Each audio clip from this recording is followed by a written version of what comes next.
జైల్లో నాగమణికంఠ ప్రవర్తన చూసి షాక్ అయిన నాగార్జున ఇంకా అసలు విషయంలోకి వెళ్తే బిగ్ బాస్ హౌస్ లోకి ఏ కంటెస్టెంట్ ఎంట్రీ ఇచ్చినా కూడా వాళ్ళని బిగ్ బాస్ టీం 3-4 వీక్స్ ముందే పిలిపిస్తారు. వాళ్ళని ఒక టీం ఇంటర్వ్యూ చేస్తారు. ఆ ఇంటర్వ్యూలో వాళ్ళ బిహేవియర్, వాళ్ళ పాస్ట్ ఏంటి, ప్రెసెంట్ ఏంటి, మెంటల్ స్టెబిలిటీ ఏంటి, ఎదుటి వారితో వాళ్ళు ఎలా ఉంటారు, ఇవన్నీ అబ్జర్వ్ చేస్తారు. ముఖ్యంగా వాళ్ళ మెంటల్ కండిషన్ ఏంటి అని బాగా అబ్జర్వ్ చేస్తారు. కానీ మణికంఠ విషయంలో బిగ్ బాస్ టీం కొంచెం ఆలోచించి ఉంటే బాగుండేది.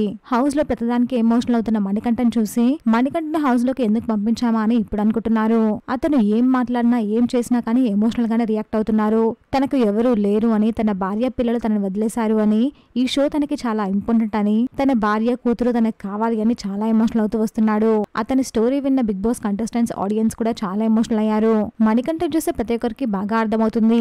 ప్రతిదాన్ని డీప్ గా థింక్ చేయడం, ఎమోషనల్ అవ్వడం, రేపు ఏం జరుగుతుందా అని ఆలోచించి ప్రెజెంట్ ని పాడు చేసుకోవడం. అయితే మణికంఠ ప్రెజెంట్ జైల్లో ఉన్నాడు. జైల్లో అదే యాక్షన్స్ చేస్తూ నిఖిల్ నీలోని భయాన్ని బయటకు తీస్తాను, మిత్రమా నువ్వు బయటికి వెళ్ళుగా కానీ ఏవేవో యాక్షన్స్ చేశాడు. మణికంఠ బిహేవియర్ చూస్తే నాకైతే విరూపాక్ష సినిమా గుర్తుకు వచ్చింది.